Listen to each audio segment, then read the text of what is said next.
The road is made of red earth. It is a long ribbon unfurling across the landscape. The sun has baked it hard in places. Recent rain has softened it in others. It winds past low, umbrella-shaped acacia trees and hills that rise gently from the plains. A lone white egret flies in a slow, deliberate arc overhead, its wings catching the morning light. A woman walks along the edge of this road. Upon her head, she balances a large woven basket with an ease born from years of practice. As our vehicle approaches, she turns her head, and a slow, warm smile spreads across her face before she continues her journey. The dry, clean smell of dust and the faint, comforting aroma of distant cooking smoke. This is a corner of East Africa that does not appear on most tourist maps. It is a place that has, for the most part, been passed over by the rush of modern travel. Here, life moves at a different pace, dictated not by clocks but by the sun's journey across the sky and the coming of the rains. It is a place that keeps its calm, a quiet sanctuary that holds its stories close. The silence is not empty. It is filled with the hum of insects, the distant call of a bird, and the whisper of wind through the tall grasses. Under the generous shade of a large tamarind tree, I sat and watched the world unfold. A small child, no older than 5, was engaged in a spirited chase with a young goat. The child's eyes were bright with laughter and determination, while the goat, nimble and quick, darted just out of reach. An older man, sitting on a low wooden stool nearby, called out to the goat in a gentle, chiding tone. He then turned, caught my eye, and laughed a deep, hearty laugh. He was drinking tea from a small, delicate glass cup, and the steam rose in a fragrant cloud around his face. The tea, when I was later offered some, was strong, sweet, and spiced with cardamom. He told me his name was Joseph. He explained that this village, his home, had remained much the same for generations. He spoke of the seasons, of the planting and of the harvest, and of the community that bound everyone together. Tourists, he said, came through sometimes, but not often. They were usually in a hurry. Life here is slow, he said, taking another sip of tea, and that is a very good thing.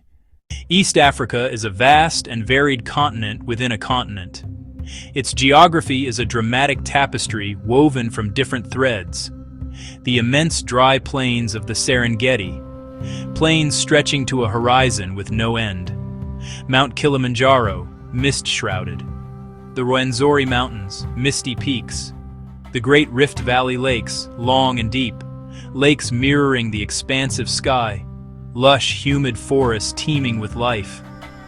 People have built their lives here in countless ways, adapting with ingenuity and resilience. Human settlement is as varied as the land. Circular homes, family compounds, small rectangular houses of handmade brick with corrugated iron roofs glowing orange at sunset. Small towns, clusters of shops and busy streets. Each place has its own culture, its own rules. Morning begins before the sun. First light reveals men and boys walking silently to the fields, carrying hoes and gourds of water. The school's walls painted with cheerful murals. A teacher with a kind face writes letters on an old blackboard. Children at simple wooden desks, eyes concentrated. They recite lessons in a melodic chant. They sing songs, voices clear and full of youthful energy spilling into the morning. The sound is a testament to hope and the community's investment in the future. It speaks of learning, growth, and the desire for a better life for the next generation. This daily ritual is the heartbeat of the village. In another village, the day begins not with the quiet walk to the fields, but with the vibrant energy of the market. The market square, a dusty, open space for most of the week, is transformed into a loud and colorful spectacle. It is a sensory explosion. People from all the surrounding areas converge here, bringing their goods to sell and their news to share. Piles of deep red tomatoes, bunches of green plantains, bolts of brightly patterned cloth create a kaleidoscope of color. The air is thick with a complex blend of smells. The earthy scent of potatoes, the sharp tang of ginger, the sweet aroma of ripe mangoes. The sound of the market is a symphony of human interaction.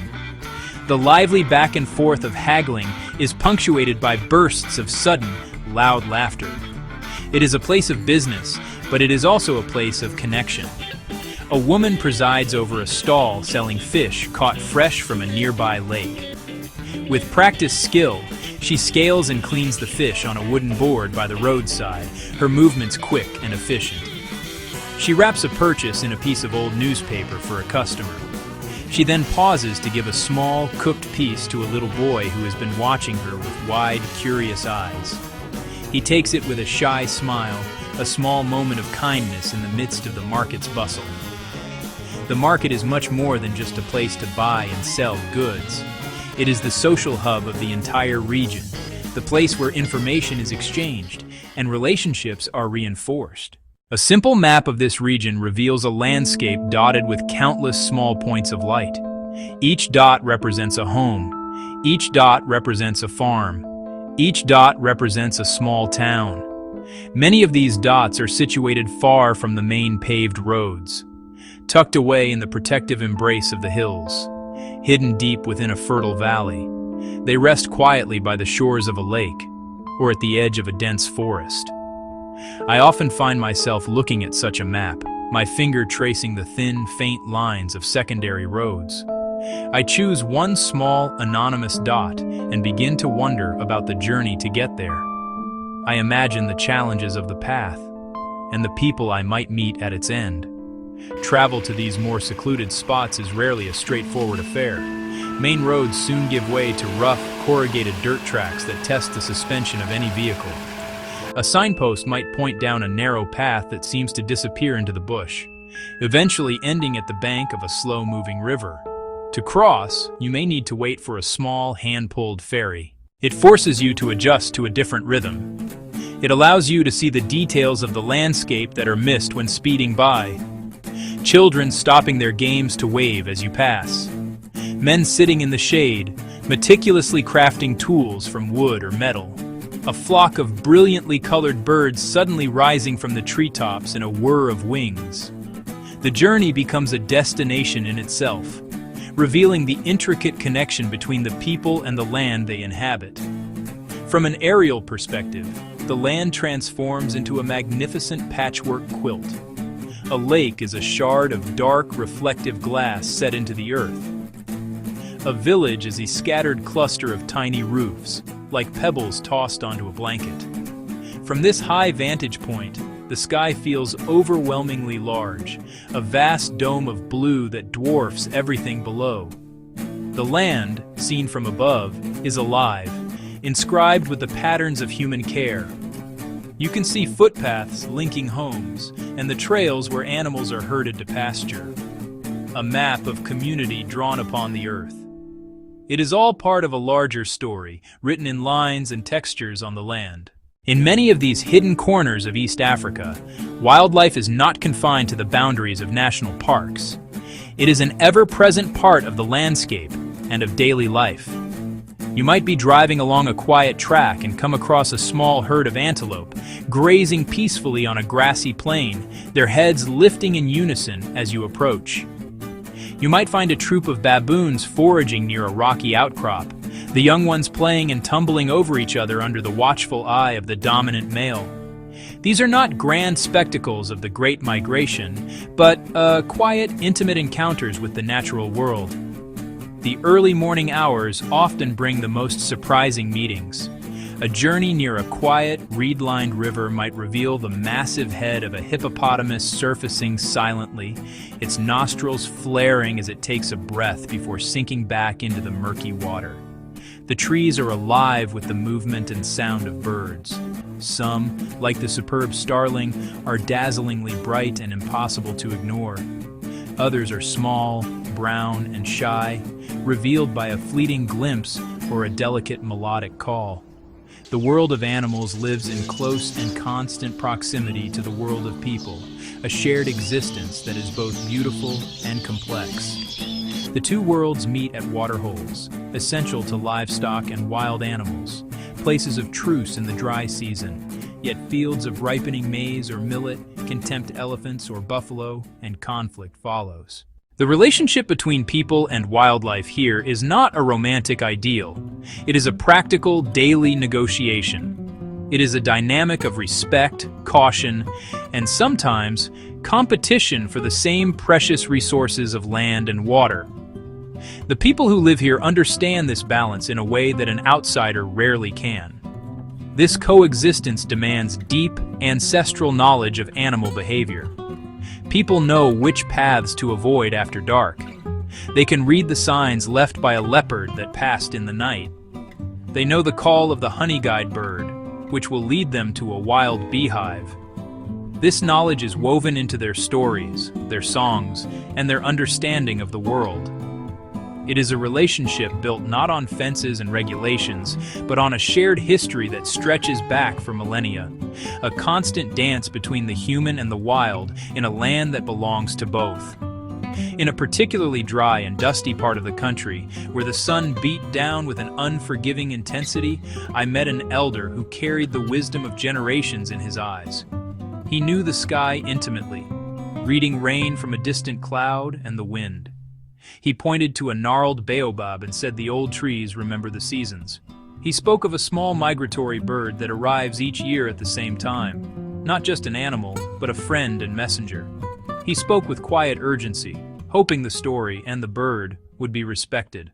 These conversations, these small moments of shared humanity, are the true treasures of travel in such places. They require patience and a willingness to listen without judgment. I have learned to ask simple, open questions. Tell me about a typical day. How have the seasons changed things for you this year? I ask about their children, the river that provides water, an animal they have seen recently. More often than not, people are happy to share. They might tell you a short story, sing you a song, or show you how to prepare a local dish. These moments are fleeting, but they stay with you long after the journey is over. The local markets offer more than just food and manufactured goods. They are vibrant showcases of local craft and artistry. With a gentle, knowing touch, a pot takes form as if by magic. A weaver interlaces brightly colored threads, patterns passed down for generations. A spoon emerges from a block of wood, each cut careful and precise. He strives to create something useful and beautiful, a smooth finish, a balanced weight, and the market connects him to a buyer. Trade here is personal, direct, and meaningful, sustaining families, validating skill, and strengthening community. It is about using what is available to make what is needed. A discarded tire is transformed into a durable pair of sandals. Old tin cans are cut and shaped into toy cars for children. A gourd is dried and hollowed out to become a water ladle.